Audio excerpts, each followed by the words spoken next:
This is part one of two. Tomorrow we're doing part two. And I'm just going to talk to you about the very basics of novel writing. I want you to very much have a skeleton idea of what it entails to write a novel. And if you have done it before, we are going to see how we can apply these to your rewrite principles. Okay, so welcome, friends. Let's get started. How to write a good book. I'm also, sorry, just going to turn off once.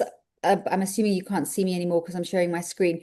I'm just going to turn my camera off because I'm in a very windy spot and I'm just worried that I might lose signal at any given point, but then I'll come straight back. I just had a very weird dip this morning, which has never happened before. So just if I disappear, I'm coming back, I promise. Okay. Um, but here we go. How to write a good book. So the first thing I want to discuss very quickly, we've got lots of new friends here today and people who've never interacted with us before. So what is deadlines for writers? So everyone wants to be a great writer. Everyone wants to write a good book. When we talk about being a great writer, we all think about getting published and about bestsellers and newsworthy publishing deals. But we rarely stop to think about how that is achieved. We're so focused on getting published that we forget that great writers have great craft. We are rarely privy to their first drafts, their failed stories, their plot holes. We don't see the hours and hours of practice, the pages and pages of drafts, the overflowing trash cans, the crossed out sentences, the coffee stained, dog eared manuscripts. We only see the perfectly polished book on the shelf with the well groomed author speaking in articulate sentences. Nothing that resembles the slightly panicked, pajama clad creature who agonized over a comma. We see none of the work they put in. We are given the impression that the process of writing was effortless and inspired and as simple as placing one word after the other. Well, we know better. And at Deadlines for Writers, we offer you a safe place to practice, improve, and hone your craft. It is home to many slightly panicked, pajama-clad creatures who are agonizing over their commas. So choose your challenge and find your tribe. We have deadlines to help you get out of your own way. We have prompts to keep you inspired, and we have feedback to help you improve your craft. So welcome home, writer. Now, if you haven't met me, my name is Mia. I am a creative writing coach. I have taught, coaxed, and encouraged writers for over 13 years. And most importantly, I've been a writer my whole life. The Deadlines for Writers site came about when my coaching self and my writing self both had a meltdown, which led to an epiphany and a public declaration. So you see, as a writing coach, I was doing everything that a writing coach needed to do. I wrote about writing, I spoke about writing, I read about writing, I did everything but my own writing. My writing self was nowhere to be seen. I needed help beyond the theory, and I saw the same need in my students. What happened after the course, after the craft book, and very few students kept writing, and that is what I wanted to change. It's now about 8 years later, and we write 12 short stories in 12 months, 12 poems in 12 months, and 52 scenes in 52 weeks. And that is what I want to talk about today, our novel writing challenge. So this session is about 60 minutes long, I hope. The class is recorded. After the class, I will make you an offer. I'll make an offer for you to join the 52 Scenes novel writing program. Please stay tuned for an amazing practical session, chock full of practical writing theory and advice that will help you write your book. I will explain how the challenge works, how we apply the theory of writing during the challenge, and how it will help you to finish your story. I will tell you about the amazing bonuses for writers who want to join. So I created the 52 Scenes Challenge because I learned that writers need ongoing, long-term support that doesn't cost a fortune and doesn't take up all their time. In short, I created the system I needed when I was a beginner. I was you, and this is what you need to write a book. You can, of course, do this on your own or sign up for yet another course, but given that you're here and still looking for answers, I'm guessing that that hasn't worked out as well for you yet. So one of the principles we use during the 52 Scenes Challenge is mind over manuscript thinking. So the theory of novel writing is important, but it often overshadows the importance of the mental game.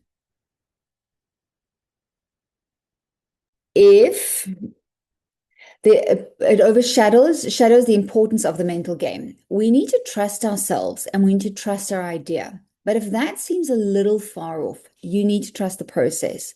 That is where most writers fail. The self-doubt wins out over the trust.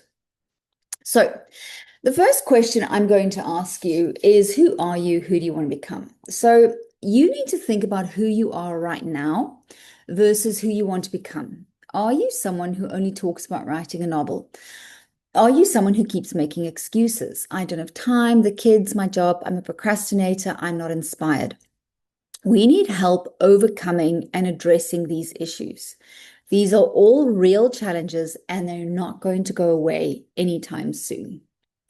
So the first question or the first exercise I'm going to ask you to do, and I'm only giving you 3 minutes, I'm not giving you 5 minutes, is please take 3 minutes and we're going to free write. Okay. Answer the question, who are you?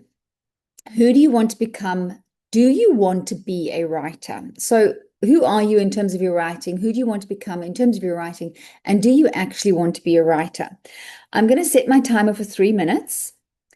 And I'm going to ask you just to free write. There are no rules. You can't get this right. You can't get this wrong. You are not sharing it with anyone. All I want you to do is answer these questions for yourself. I'm giving you 3 minutes. You're on the clock. I'll see you in a moment.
Thank you, writers. Please finish your last sentence. Okay, so I hope you could answer the question, do you want to be a writer? If you want to be a writer, you have to write. It is that simple and that hard. For 52 scenes, we use the PDF method. It is a combination of prompts, deadlines, and feedback. We will talk about this process soon. What are your goals? Think about what you want to achieve. What does literary success mean to you? When will you consider yourself a writer? Will it be when you write, when you have a first draft, when you type the end and the final version, when you have a bestseller? So it's amazing how many writers I speak to. Oh, I want to be a writer. I want to do this. And I say, how much writing do you do? And well, it's almost none.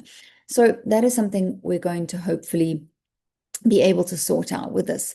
So what are your goals? List them in order of importance. So of course, if you do have goals outside of writing, those are important. They also come into account. But primarily, what are your writing goals? Do you want to write another 12 short stories? Do you want to try a novel for the first time? Do you want to rewrite your novel? What are your goals? And list them all. If you want to write poetry, if you want to write children's books, whatever that is, put them all down. But then I want you to list them in order of importance. And I'm going to give you another 3 minutes to do that. So please take a moment and just think about what it is that you want to, what is it you want to do? Yes, I want to be a writer. So what is it that I want to write? I'm giving you another 3 minutes. You're on the clock.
Thank you, writers. You can finish up your last sentence.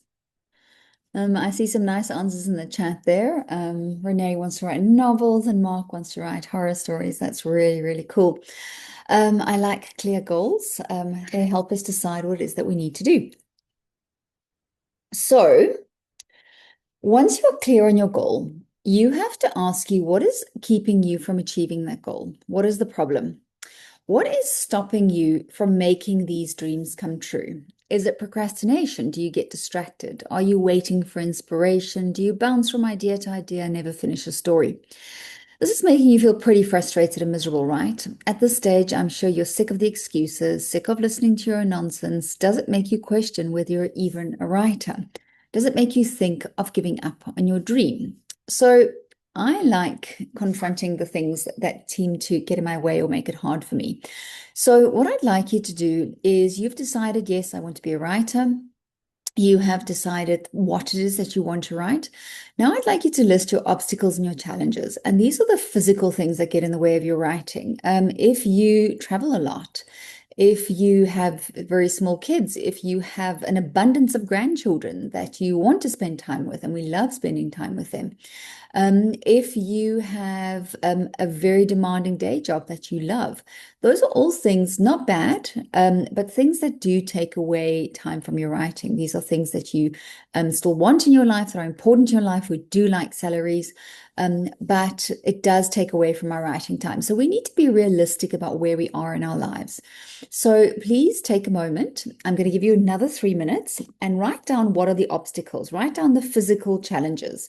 If it's a health issue, if it is a job issue, a kiddo issue, whatever that is, it doesn't mean it's bad. It's just something that we have to be realistic about. So here you go. You have another 3 minutes.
Thank you, writers. Finish up, please. Um, I love what I'm seeing in the chat. Let's take a look. Um, lack of confidence that I'll be taken seriously, basically self-doubt. College writer's block, procrastination, life events like holidays, family, challenges like health. Um, None of these things are going away, friends, and these are things that we have to learn to write with and write through. And I think that's something that we've managed to balance with 52 scenes is that we write at a slower pace. And it is because we want to spend time with our families. It's because we want to go on awesome holidays. It is because sometimes life kind of just takes us out of the knees and we need to take a moment. Okay. Katerina says too many alternative interests. And that's awesome. Katerina, go follow your heart and see where it takes you. But once I think you do have made a decision, try and do follow through with that and see what happens. Okay. So the next thing that pops up is some of you mentioned procrastination and self-doubt and all of those things. So we have physical objects like family, like work, like health. Those are physical things that get in our way. But then we have, I call them the gremlins, that say things to you. So we have these feelings that pop up, and these feelings are very real. We all have them. You are definitely not alone. Ask yourself what you're scared of, because it is fear that is rearing its nasty little gremlin head. So what are your gremlins saying? My gremlins say things like, you failed the last time. It's proof that you can't do this. What will people think? I'm not good enough. If I were a real writer, this wouldn't be so hard. What if I can't? It's better not to try. Keep me safe. Don't risk it. Okay, so that is what my gremlins say. So I quickly want you to think a little bit further. We've done the physical challenges. So what are those gremlins saying? Because Katerina, you'll often find that the gremlins give you a way out, right? They say, no, let's rather do pottery instead of writing our novel because it's just a different way not to have to confront yourself and to do something that's really difficult. So if you're ready, I'm going to give you another 3 minutes. What do your gremlins say? Write it all down. We are looking into the belly of the beast. You're on the clock, 3 minutes.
Thank you, writers. Finish up.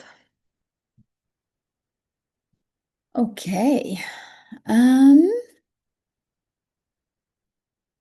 yeah, some big things happening here. Ignore your gremlins, Renee. Awesome. Mine are quite loud. I don't always get to ignore them. I've learned to make friends with them. My biggest gremlin gripe is that I'm not the right person to tell this story. That is, remember, only you can tell the story. Mark says they tell me I'm not good enough. They tell me that nobody wants to read what I'm right. Mark, you are, it's just a gremlin. It's just lying to you. So many great writers out there. You can never be one. That's a good one, Kadar. It is terrifying, but yeah, comparison is the thief of joy, so be careful. Um, you have more important things to do. You're spending all this time on something that's not going to pay off. It's a bad investment. Writing to entertain is silly when there's so much going on in the world. Oh, Mark, big ones, all true. But yes, I do agree with Mariah. We need entertainment more than ever. You have more important things to do. It's just because we're still at the beginning of our journey and that these things tend to get in the way and we convince ourselves there's something else we should be doing. But yeah, the gremlins are very smart. That is the challenge. They keep getting smarter and smarter. So, Katerina, what if I'm not good enough? People say they like my writing, but does it reach a certain standard? What do you have to say? Who do you think you are? Good stuff, Katerina. Yeah, we have to acknowledge them because that is what they do say. I don't have a formal degree in journalism and writing. Um, Carol, I have those. They've taught me some stuff. They've taught me most of the stuff that I don't want to write. I think that's quite important. Tell the story that's in your heart. That's the truest, most beautiful thing there is. I'm too old. Yeah, people love saying that. Luckily with writers, we're not ballerinas or football players. We get a little bit more screen time. So be gentle with yourselves. Get your stuff going. Okay. Clyde says, Gremlins say, why can't you find a plot, stupid? Oh, Clyde, Gremlins are horrible, horrible, horrible. But these things are, none of you are alone. I think that's the nicest thing about putting these things out there and listening to them is that I know how that feels. I know how that feels. And that is the best part about the 52 scenes writing sessions that we do is like always halfway through the session going, oh, I thought it was just me. And it's just always so awesome to be able to realize that we're not alone and that we do this together. And that is what makes it so awesome. So now we have the gremlins. Is that voice loud? Remember, you don't have to try. You can stop right here. You can save yourself the agony of the torture of exposing yourself on the page, of having to create something out of nothing. You do not have to take this risk, but then you're also giving up the reward. You won't get to the goal you set a few moments ago without the process of writing, without taking the risk, without taking on these gremlins. You can put it off for another year. You can sign up for yet another course. Watching those videos will keep you safe. And then you can just keep doing what you've been doing. You can stick to the excuses, the on and off writing routine. You can stay exactly where you are. But if this just immediately makes you go, no, if you want help, if you want to do this, if you're a writer struggling to remain focused, if you're really ready to finish your book and only stick to one idea until you get to the end, if you're finally ready to learn how to handle procrastination, if you want to learn how to make time, keep watching because you are ready, you are good enough, and your idea is good enough. I'm going to show you how we use 52 scenes and the PDF method to overcome your self-doubt, stop procrastination, and stick to one idea. Because a goal without a plan is just a wish. So if you really want to write a book, if you want to be a great writer, if you want to be a best-selling author, there are a few things you need to do first. And I have the tools that will help you make those dreams come true. So you're about to discover how to show up to the page, how to trust your story enough so that you can finish your book. What we are going to cover. The first thing we're going to discuss is the one goal to start it all. We're going to talk about the two types of conflict. I'll explain the three-act structure. We will talk about the four core characters in your story and then the five major scenes that will help you build your story. We will also discuss a system that has helped over 100 writers start and finish their books, a process that helped them get from page 1 to the end.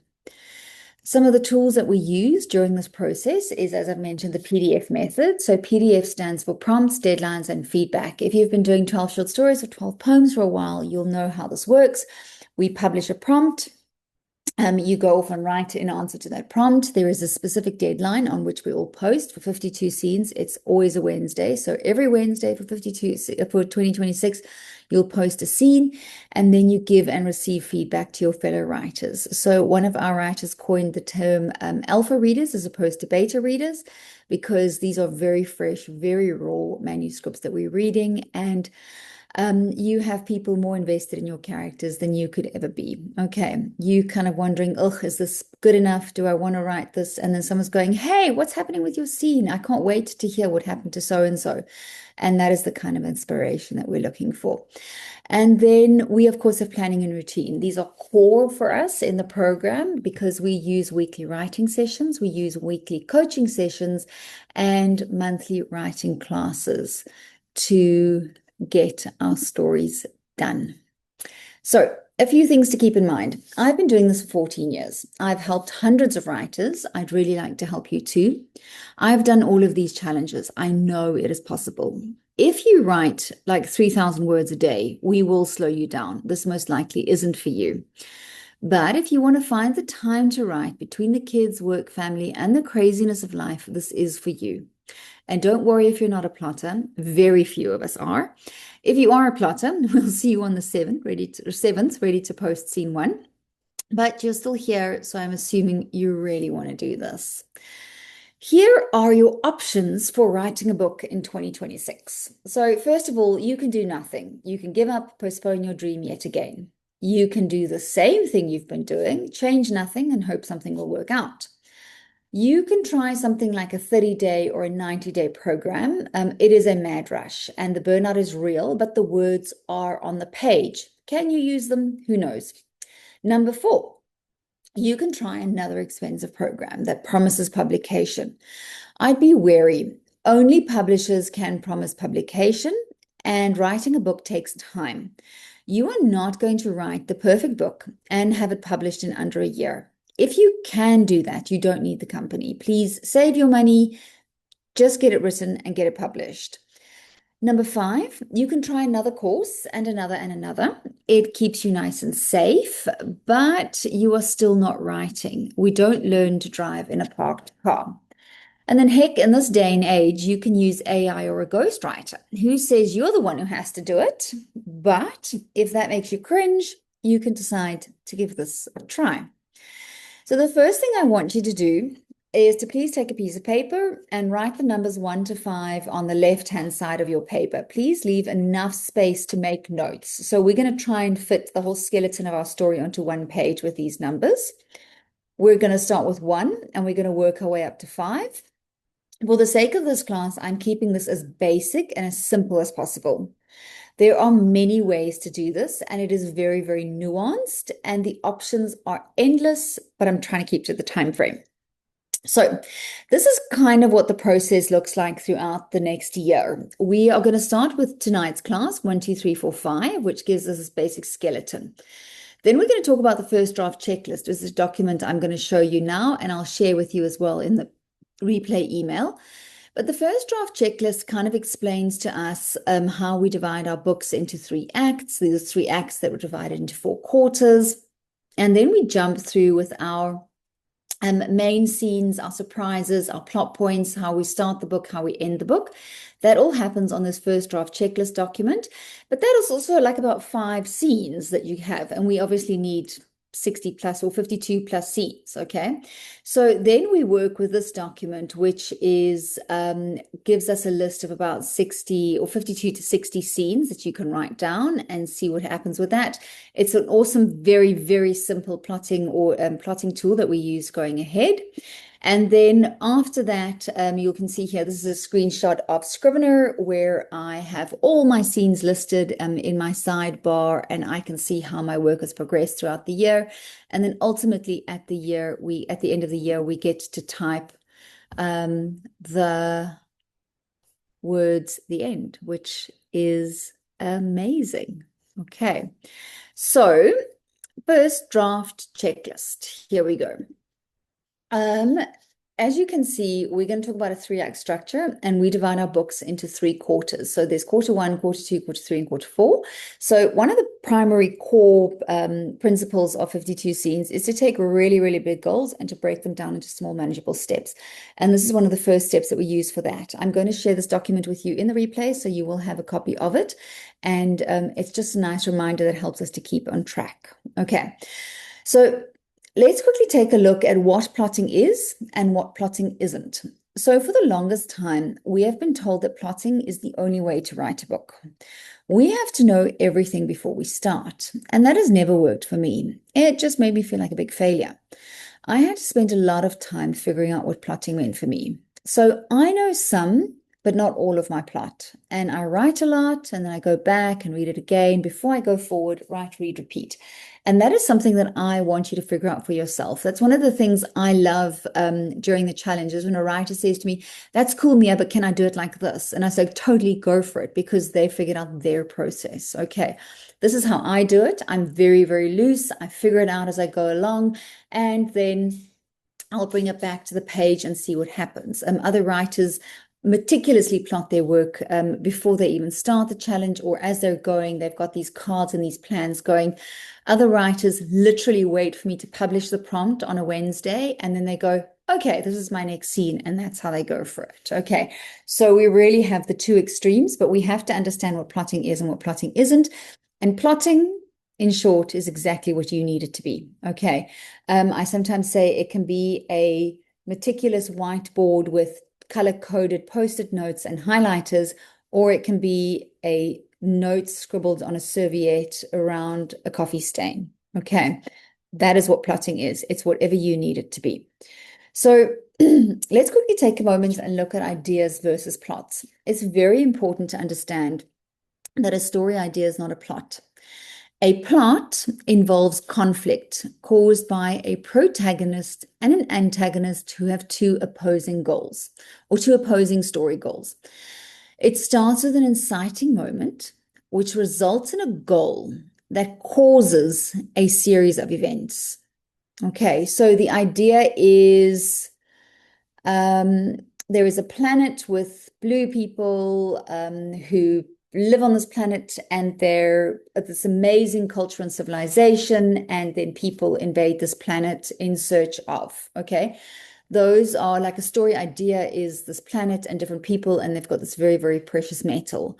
The plot starts when who wants this metal? What are they going to do to take it? What do they need to do? Okay, how do you move an idea into plot? That's really important. So number one on your list that I want you to fill in today is our inciting moment, is the story that starts this is the scene that starts our story.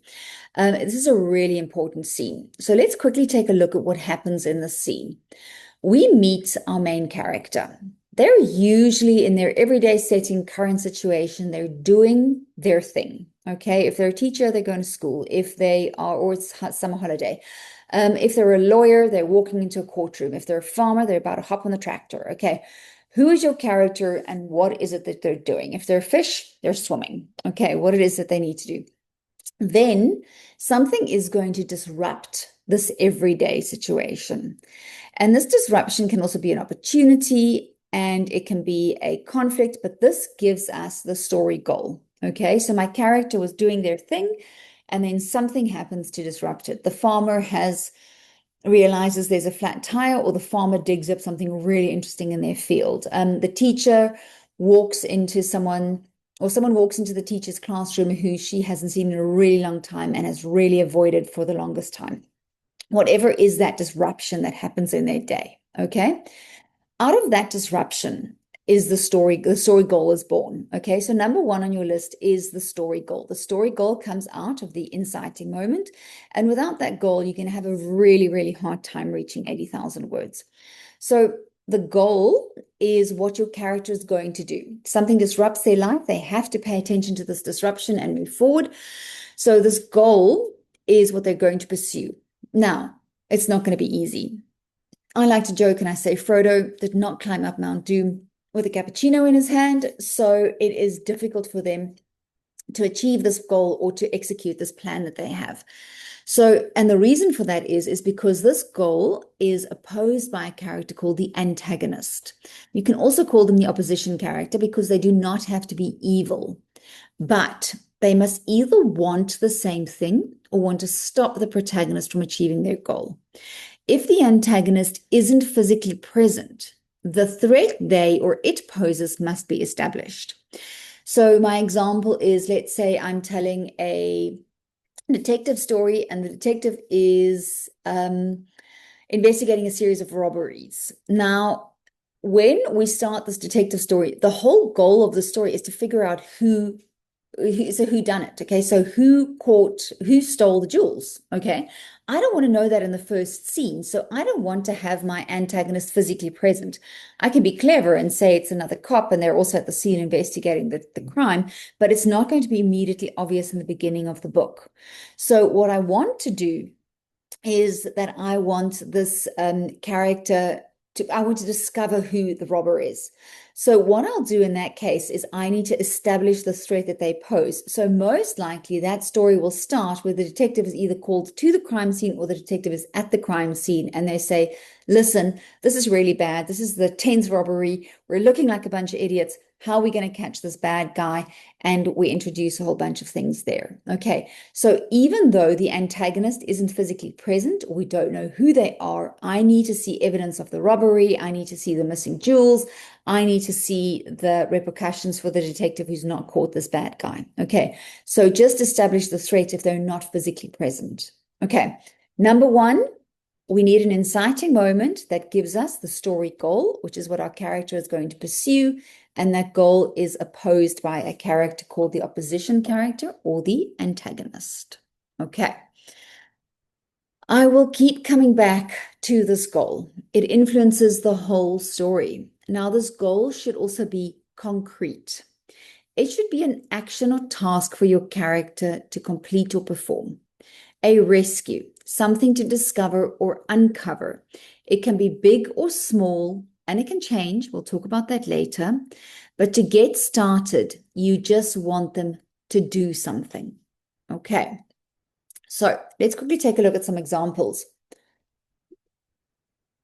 In the Hunger Games, Katniss's goal is to win. To do that, she must survive. In the Bourne Identity, his goal is to figure out who he is. To do that, he must follow the clues that lead him to Treadstone. In The Dig on Netflix, it's a movie, the goal is to find out what is buried on the property. In Avatar, Jake Sully must take his twin brother's place. In any James Bond story, his goal is to save the world. A concrete goal will make it easier for us, okay, or for you. Now, this leads us to number two. So I'm going to say, I want to start you to start thinking about the story in the back of your head.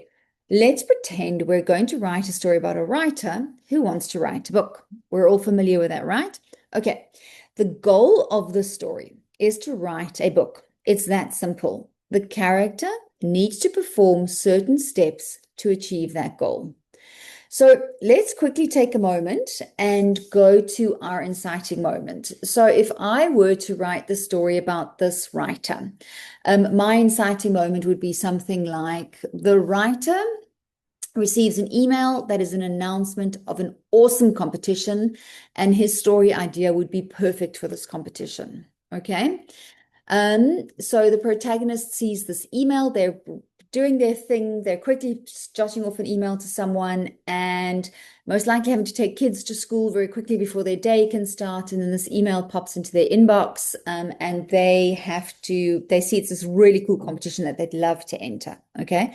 But my writer is going to be a little bit hesitant. He's not going to rush headfirst into his challenge.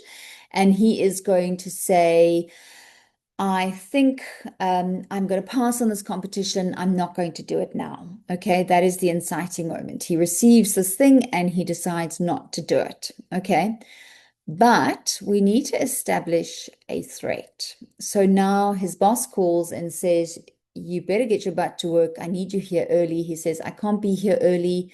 Well, I'm not going to pay you on Friday anyway because we don't have money and you need to come in because otherwise you're not going to pay it at all this month.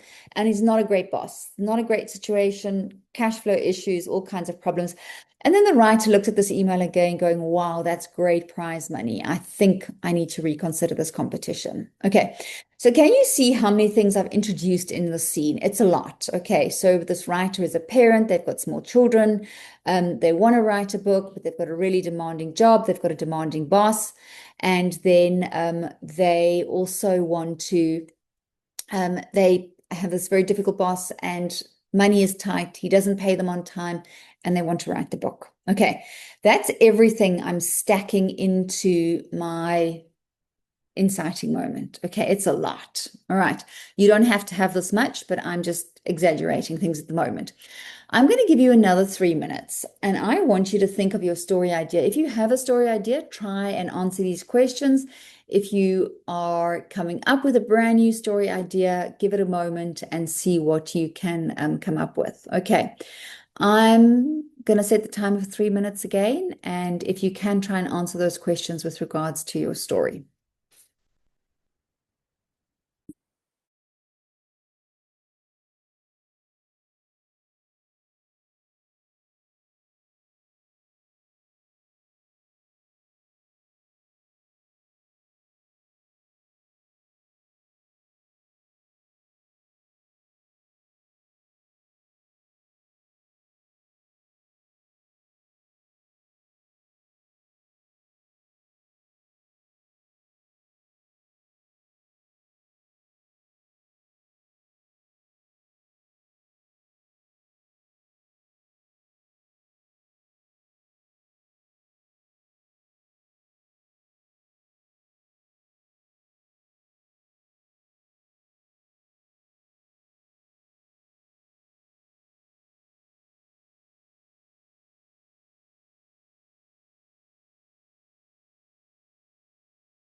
Thank you, writers. Finish your last sentence, please.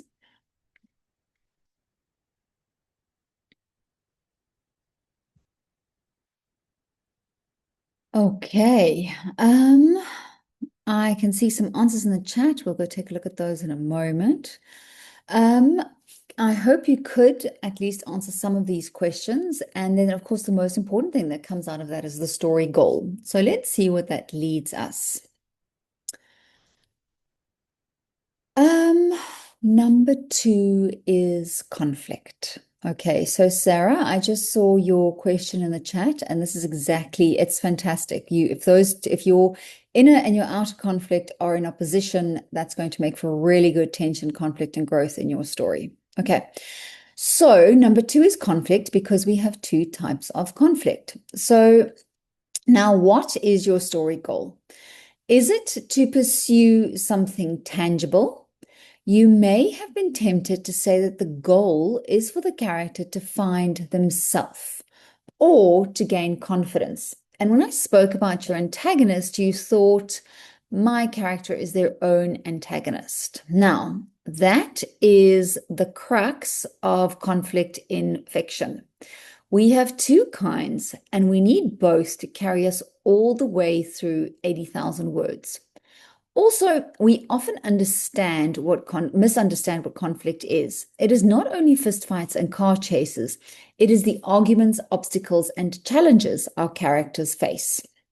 So, number two on your list is conflict. Your conflict primarily comes from the antagonist, but also from the setting and subplots. So, we have inner and outer conflict.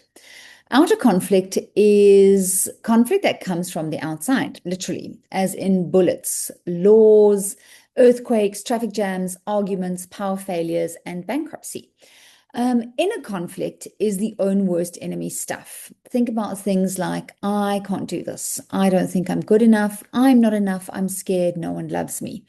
It is a lie that your character believes. It is the stuff that makes it difficult for them to achieve their story goal. Okay, so um, your character triumphs over their inner conflict when they pursue the concrete story goal and they face the challenges brought about by the outer conflict. Now, let's look at our character who wants to write a book. Their inner conflict is, I don't know if I can do this. I'm not good enough. My story is not good enough. Writer's block, fear. Their outer conflict is internet distraction, their day job, lack of time, their family who wants their attention, and procrastination. So you have to figure out what is mentally getting in their way and what is literally getting in their way. Okay. That is what you want to figure out in terms of your conflict. So you can't have one without the other. Your character is not going to resolve their outer conflict, their inner conflict without the outer conflict. And if you're only focusing on the inner conflict, you are not going to have any outside action for you to write about, which means you're going to have a very introverted or introspective book with very little action on the outside. If that's your goal, of course, go for it.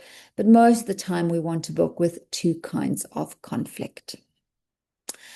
If you can, I'm going to give you another 3 minutes. Make two lists very quickly. What are external sources of conflict in your character? So, how does your antagonist complicate your story? And how does your setting complicate your story? So, setting is everything from the weather to the laws to the economy to the era your story takes place in. And internal sources of conflict are what is the character wound? What is making it really difficult, or what will make it really difficult for your character to achieve their goal? I'm going to give you 3 minutes and see where that takes you. You're on the clock.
Thank you, writers.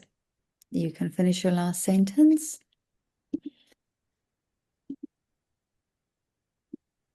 Okay. So I'm hoping we were able to list the internal source of conflict. And hopefully what you'll get out of something like a list like this, it'll start creating scene ideas for you. So all of that external conflict, if it's problems with the weather, if it's problems with if it's car trouble, if it's financial trouble, if it is um, lies that are being told, all of that will start creating scene ideas for you. And you're going to start building up scene lists out of that. So this brings us to number 3. Okay, so number 1 was the story goal that results from the inciting moment. Number 2 are the 2 types of conflict we need in the story. We need both inner conflict and outer conflict. And then number 3, I said I was going to keep it as simple as possible. So I like to stick to a 3-act structure.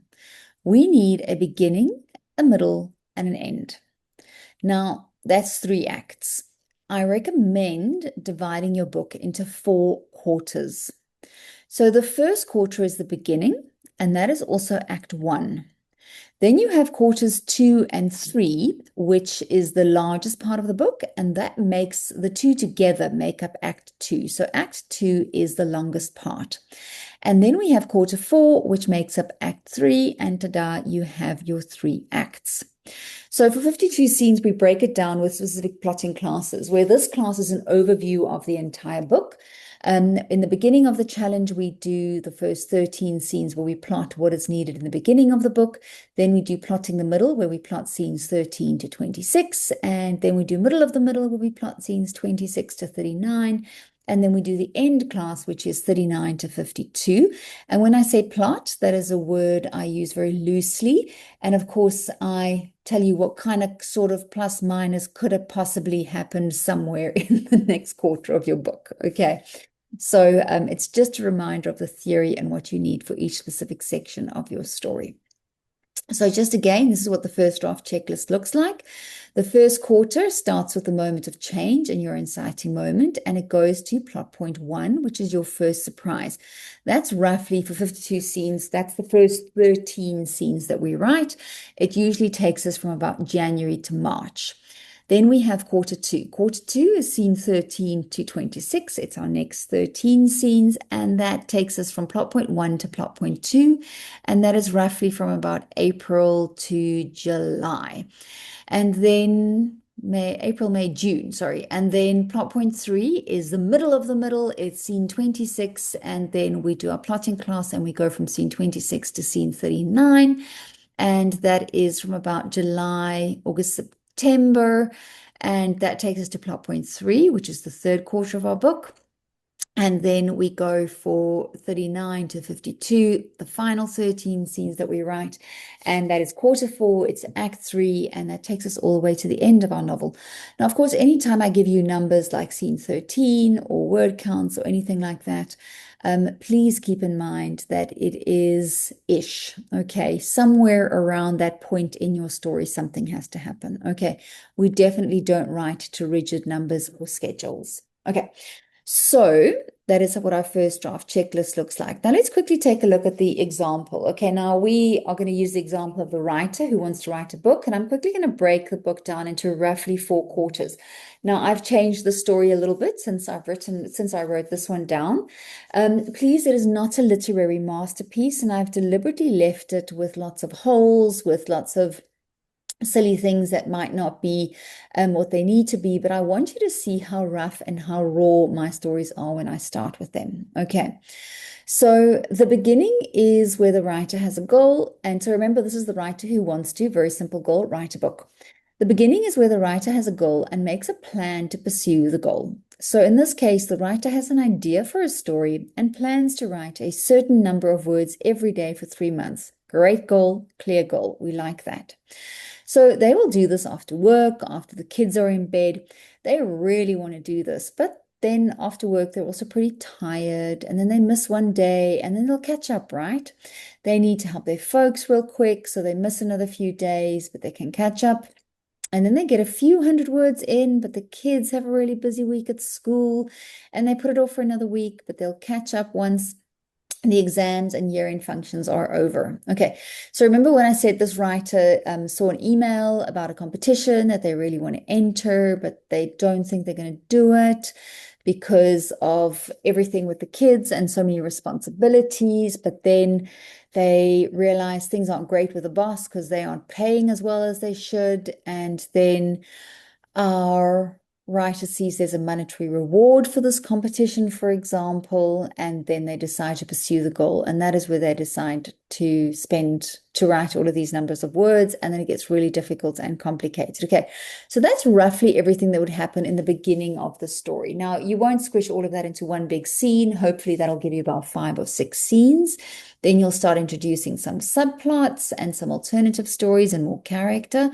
And that should take you roughly, hopefully up to about scene 12 or 13. Okay, this should be the beginning of the book where your character is trying to do the thing they want to do in the course of their average or their daily existence. Okay. That brings us to quarter 2. Okay, so they're still doing the thing, but they're a little bit behind and they realize this is not as easy as they thought it was going to be. The money issues are kind of piling up. It's not too urgent yet, but it's definitely not comfortable. They need to get this writing done because they want to do it, but the money would also be nice for the competition, and things are falling apart with the boss. So let's see. In the second quarter, things get even tougher. Work is really busy. The kids are sick. The writer has been staying up late to work. The writer has been staying up late to write and has made a big mistake at work. So the plan isn't working and has created bigger problems. The writer is falling behind, but his plans a series of big catch-up sessions. So that is a pattern you're going to follow in your story. The character has a problem. The character tries to solve a problem. The character, by trying to solve the problem, problem is partially solved, but a bigger problem has been created. So the character wants to solve a problem. They make a plan. By executing that plan, they're creating a bigger problem. So partially solved, but a bigger problem is created. And then the character has to go forth and sort out that mess again. And that is a pattern that we're going to follow throughout our story. So in this case, our writer is falling behind, but plans a series of big catch-up sessions. So they stop writing for a few weeks to fix the work problem, and then they put in for leave. They retreat to a cabin and they will write when they have a big chunk of time and no distractions. They're really going to do it now, right? Aren't they? So this brings us to the third quarter. They're behind, but they have decided to take themselves on a little mini retreat to catch up. So the third quarter is a disaster. They're finally at this retreat, but the plan is no more. The character has lost all semblance of control and the problem is out of hand. The writer is behind with their word count. They aren't too crazy about their story anymore. And the writer had the time to work at the cabin, but their inner conflict was out of control. So in the previous quarter, the external conflict played a really big role. In this time where they finally have resolved the external conflict, that is where the inner conflict starts flaring up. So the inner conflict is out of control. They procrastinated. They had to absolutely clean the gutters. It usually helps with brainstorming, right? And then the cabin neighbors kept stopping by. The mountains were beautiful and distracting. They missed their partner and the kids. And then this little sabbatical has failed. They question if they really are a writer and they must change course entirely. This isn't working. Okay, meanwhile, they fix things at work, but money isn't great. They still have their eye on the prize. That would be great. And then we get to the final quarter. The writer feels like a failure. If they really were a writer, it wouldn't be this hard. The odds are stacked higher, and the character has fewer and fewer chances or options. They are way behind at work. Their usually supportive partner is annoyed at the lack of progress after the time away. They should just give up on this dream. Their day job must be their only focus. And if only there was something different that works within their daily life. They wonder if they really want to or can do this. They spiral. They can't do this. It should be easier. They give up. Almost, but their supporter's love interest or friend character shows them a program that helps them to finish their book while they succeed in their job, raise their kids, and finish the blooming book. Okay, so in the last moment, there's a solution that appears and the character has a way to finish their story. Okay, so the goal in this case hasn't changed at all. The goal can change throughout the story, but the goal was very clear to write a book. Okay. This is a very rough draft of things broken down into 4 quarters. Um, Try and figure out how your story can fit into these 4 quarters. Okay. Um, if you can, I'm going to stop here because this is already a lot that I've given you tonight. I'm sure your head is spinning. But if you can, so this would be homework. We're not going to do it now. But if you are rewriting, as in you have a completed manuscript, you should be able to summarize quarter one, quarter two, quarter three, and quarter four. And if you are working on a brand new idea or a inkling of a first draft, if you can try and just write down what happens in quarter one and two. As you can see, my descriptions were very short. I mean, that can be summarized into a line, 3 or 5 lines, and then we'll just see what carries on from there. Okay. As I said, I'm going to stop here tonight. I'm going to answer questions now. We're going to jump into the chat and take a look at what's happening there. And then we are going to just stop my video again. That is where I want to stop tonight. If there are any questions, this is your chance. Please take a look. Let's see what's happening here.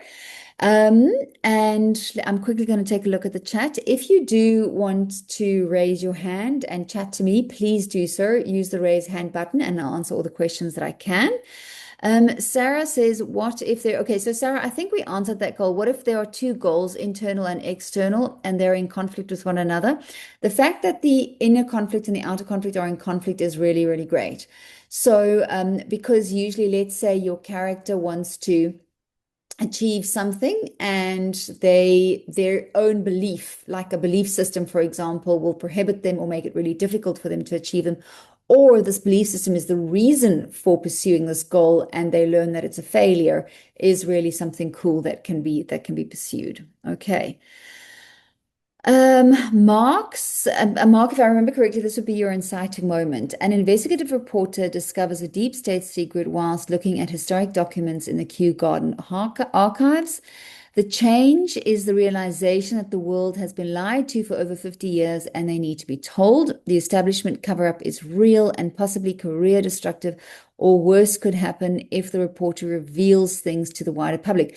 Very cool, Mark. So your character is going to be in conflict. Do I tell them? Don't I tell them? This is such a lie that we've been believing. It's really, really cool. Okay. Mark, do you have a question pertaining to the inciting moment?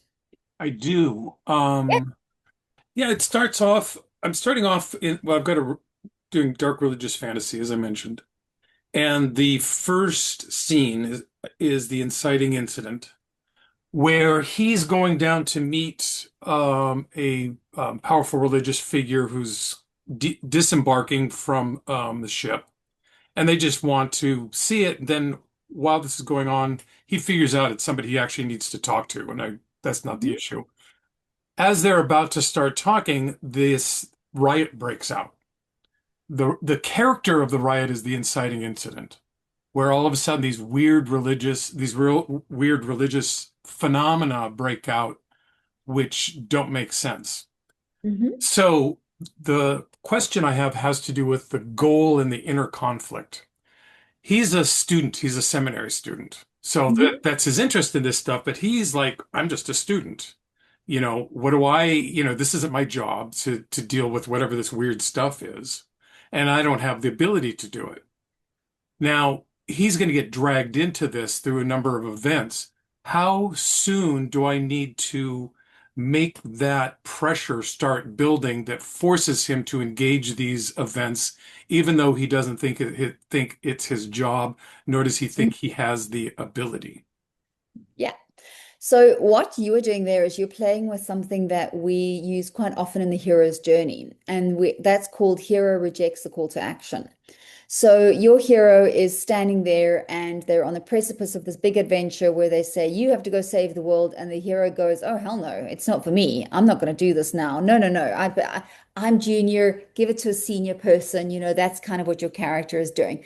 So that's great. You can play with that for a little while, but something is going to happen. So let's say, for example, they have this religious event, which they can't explain.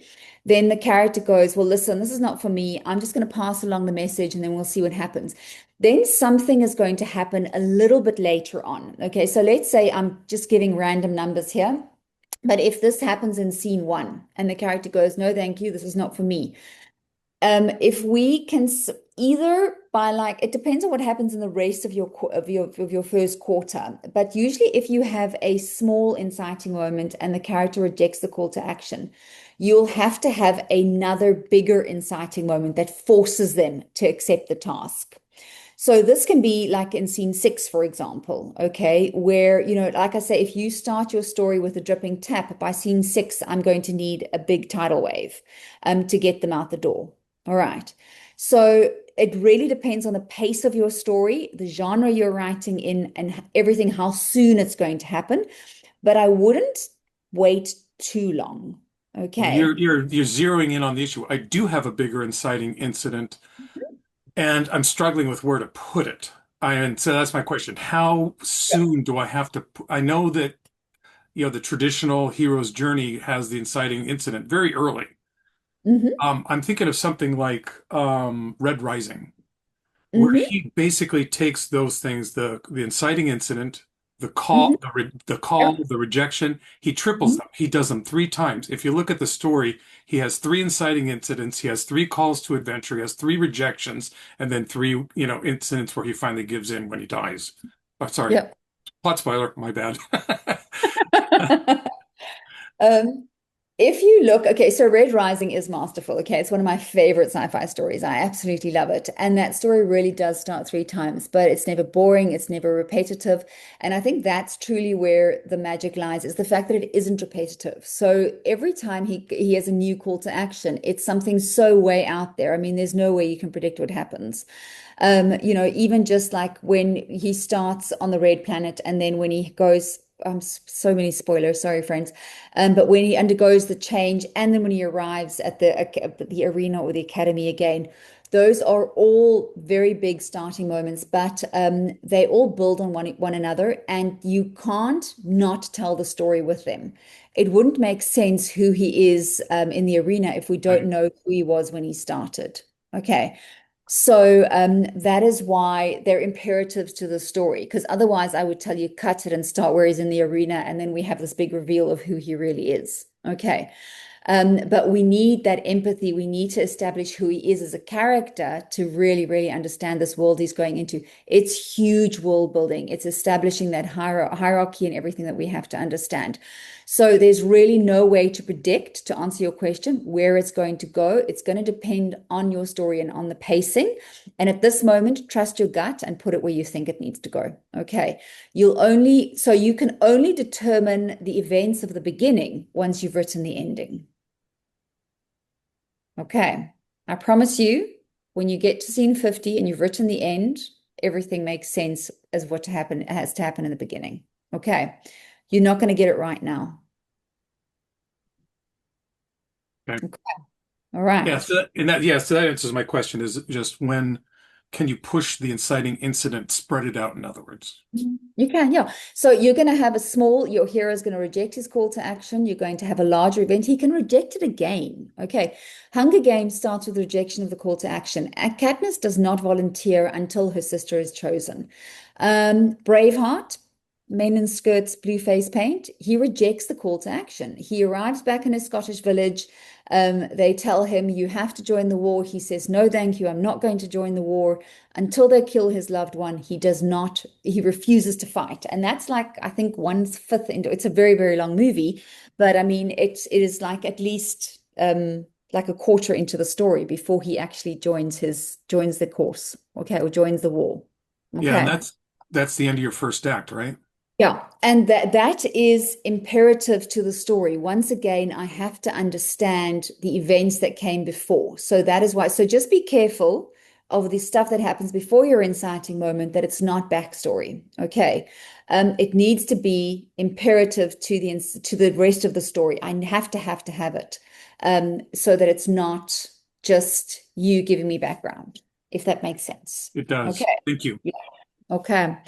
But Mark, I promise you, once you've written the ending, there you have so much clarity about the beginning. It's a very, very weird position, weird thing about writing, but you need to write Yeah. the I ending don't before you understand the I don't beginning. have that nailed down. I have the series ending, but I don't have the book ending. Yeah. That's absolutely perfect. Don't stress about that. But that's one of the things I harp on during 52 scenes, and you're going to hear me say it a million times in 2026, is don't go back. Okay, write forward, make notes, not changes, and then only when you have the ending, you understand what you need to do. When we try to massage this beginning and make it perfect, we don't get past chapter 5 and we hate our story and we don't finish. Okay, so you're going to put a pin in it and say, I think this goes here, and you're going to write forward. Okay. Very It's good. hard. It's not easy, I promise you. And you can bitch and moan and hate me for it. I'm okay with that. But just trust me, it's going to make sense in the end. Okay. Cool stuff. Let's Thank you. quickly see. It's a pleasure.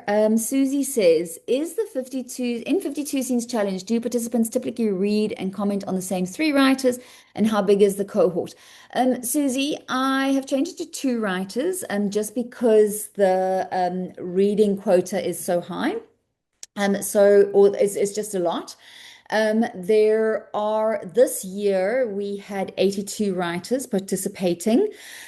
We have so far, I think I've got about 45 writers signed up, and then we still have about a month to go until the challenge starts. So I'm hoping that number will climb quite a bit. Most of the time, people make friends. So I read your book, you read my book, and you go through. Um, Usually in the beginning, I recommend you read as many stories as possible, because you're going to see there are some people who just fall behind in the reading or opt to go no comment. And then primarily you're going to figure out where your main group is. There are some writers who read 6 or 7 stories, and then there's some people who read 1 or 2 stories, and these are their ride or dies, and that's how they get through their stories. So, yes, most of the time you'll make a friend and you'll read their book throughout the year, and they'll read your book. Okay. So that is, I'm hoping that answered your question. Um, okay, Mark, cool. Renee says, can I start writing and then figure out the inner conflict as the character evolves? Yes. Okay. I'm not a plotter. Therefore, I don't know my characters before I start. People who plot often have complete characters developed, and they know exactly who these characters are and how they would react. I put the character on the page and say, hey, let's see how you do. Okay. Are you a fight or flight person? Okay. And what are you going to do? So the better I get to know my characters, the more or the clearer I get on that inner conflict. Okay. So if you plot, you may know this beforehand. If you're like me and you don't plot, you discover this as you go along. So yes. Susie says, in 12 short stories, although I think your kindness rule is fantastic, I don't think I get really constructive feedback. I like that my story gets positive comments, but there's not much constructive feedback. Okay. Susie, what also happens there is, I don't know if you could attend the feedback class. We spoke a little about feedback. It's something I called misconceptions of kindness. Okay, so it's not about not saying anything negative, it's about how you say the negative stuff. Okay, so as long as you find a way to phrase it in, I think this is the dumbest, or none of this makes sense. I don't understand anything in the story. Rather say something like, I have questions about this story. And you get to the same result. It's just how you do it. Okay. So also with 52 scenes, you'll see, because you comment on each other's work weekly, the rapport is a little bit different, and it's a much smaller group than it is in 52 in 12 short stories. So 12 short stories, we're sitting with 300, 400 stories, 300, 400 writers, whereas this is a much smaller group, and you really make friends with these few writers, and you really, really get to know each other. And I promise you, they love your characters as much as you do. Okay. Um, let's quickly take a look. It's cool. Carol says, do we need to use the prompts? No, you do not need to use the prompts. Okay. So every week there is a prompt. You do not need to use the prompt. The prompt is there for when you are stuck, for when your scene feels a little blah. And the beautiful thing about that is, like, I'll have a scene where I'm kind of like, is it doing my thing? Then you take a look at the prompt, and the prompt just adds that little bit of magic that you didn't anticipate. So I love the prompts, but you do not have to use them. Okay. Um, that's cool, Carol. Safe travels. Cool, Nicola. I'll see you tomorrow. Sarah says, mine's also religious, also confusing. My character has magic, but his religious community rejects magic, so he has tamped it down his whole life by teaching the religious teachings. He strongly believes in those teachings, and now he's dying. His magic has become more uncontrollable, and he is beginning to be seen as a magician. I'm not sure how it fits into the paradigm. Um, Sarah, yeah, I don't know. You can tell me a little bit more about the story, but it sounds very, very cool. And so, for example, having to tamp down this magic the whole time, it's, like kind of the thing that he believes in most is the thing that's rejecting him. So, that can be a really, really good story. Um, there are some really cool things. I'm just trying to think because there's a story at the moment that feels like coming up where the character has to hide their magic just for safety reasons. But I mean, even if you look at something like, is it the right story that I'm thinking of now? I think it's Leigh Bardugo's series. It's a young adult series that she wrote. Smoke and Bone, am I from right? But and what's very interesting there is there are several countries and they all have magical people or people with magical capabilities. And it's very interesting how the different countries treat these people. So this one country, they're protected, they're looked up to, they're really these saviors, they're great warriors. Whereas in the neighboring country, they're hunted down and they're attacked and they're seen as these evil forces. So that was just really something fun in that. So there's lots to play with in that. Okay. Um, yeah, Susie, we have to write the end. It's such a bizarre thing. You can't do the beginning if you haven't written the end. It's that chicken or egg response. Okay, chicken or egg thing. Okay. Cool stuff, Sarah. Katerina says it's difficult to write in English. Is it useful to participate? Okay, Katerina, you have options here. Okay, so writing in a second language is incredibly difficult. Um, there is an option on 52 scenes which you don't have in 12 short stories. The option is to post privately or to post without comment. Okay, so this really helps a lot. So I've got one of my writers is a German lady. She's lovely. She hangs out with us. She does all the things. She does the writing sessions. She does the classes, but she writes in German and she posts privately. So she doesn't have the comments and the feedback, but she didn't want that from the beginning. And then she gets to write in her mother tongue and it sits on the site. She uses the deadlines. She posts every week. But A, she doesn't have to do all the reading, which is a lot of work. And B, she doesn't have to write in English. Okay. That said, if you just want to get the story down and you want to write in English, you can just say, ignore the language, read the story. Okay. So like I said, it's a very small group and you can really tell your character or tell your readers what you want from that. Okay. So it is useful, yes, but you must decide what it is that you want from that. Okay. And then I'm just going to be checking the chat. Have I missed anything here? Are there more questions? Friends, you're welcome to raise your hands and chat. If you want to run your story idea by me, I'd love to hear that. Yeah, we're figuring out the internal conflict as we go. Yeah, cool, Mark. Your outer conflict is cool. Okay, I think I've answered everything in the chat. Are there more questions? Anything else you're wondering about? Okay. Um, I always joke at this point, I'm like either terrified that I've completely confused you, or I've totally overwhelmed you, or I've just done such a brilliant job you can't possibly have a question. It's always one of the two. But cool stuff, friends. Okay. I'm going to set you free into your Wednesday. We are going to do this again tomorrow. It is at exactly the same time as this class is. So whenever it starts for you, it starts at my 9 p.m.